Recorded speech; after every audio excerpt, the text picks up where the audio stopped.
Da uđemo u Europu ako ćemo ući zbog svoje jakosti, a ne zbog svojih slabosti. Prema tome, upravo suprotno od ovoga što nam 10 godina se zagovara, mi moramo stvoriti mnoštvo alternativa, jaku Hrvatsku i na tim osnovama graditi našu politiku.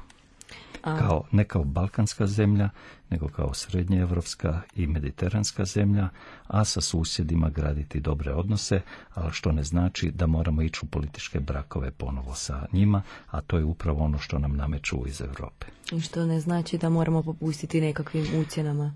Ne samo da ne moramo popustiti, nego mi moramo graditi našu politiku na nacionalnim interesima, na hrvatskim nacionalnim interesima. I tu je ono što gdje kaže se u politici nema stalnih prijatelja i stalnih neprijatelja, samo ono što je stalno, to su nacionalni interesi. Evo, spomenuli smo malo prije senatora Kosoricu, pa možemo se složiti da raspoloženje u Hrvatskoj je takvo da više baš nema nekakvog povjerenja u aktualnu politiku, da može Hrvatsku izvesti iz ove krize u kojoj se nalazi. Cijelu zemlju potresla je ostavka premijera Sanadera. Što mislite, koji su bili njegovi motivi za takav potez? Pa prvo, ovdje se, ovo što treba ponovo podvući, znači imamo i SDP i HDZ koji stoji na istim osnovama, nema alternative. To svi ponavljaju ko papige. Sanader se naprosto poput balona ispuhao i pokazalo se da od prazne retorike nema ništa. Znači, u tom smislu da trebamo se vratiti na nekakve temeljne vrijednosti, da oko i ciljeva i da na tim ciljevima trebamo graditi budućnost.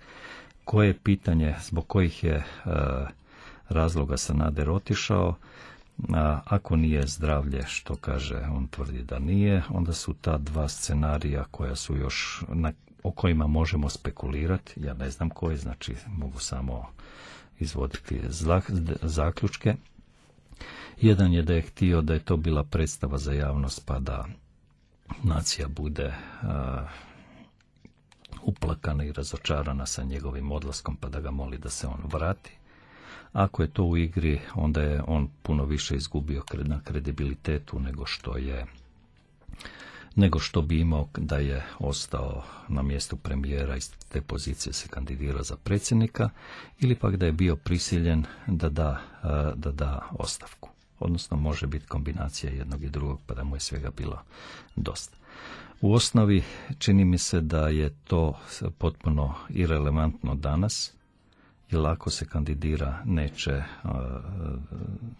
mislim da je svoje šanse propustio, pa da je daleko važnije da svi naučimo tu iz toga izvučemo pouku da se ne može na priči, na pozi graditi budućnost, jedna moderna Hrvatska, uspješna Hrvatska, nego da to mora biti na viziji, na programima, na angažma, omogućiti svima da se angažiraju, da dođu do izražaja i da ova politika u kojoj oni koji su stvarali Hrvatsku su ostali poniženi i bez ponosa i dostojanstva, mladi bez šanse da participiraju u budućnosti, da ta politika naprosto nema šanse i nema budućnosti.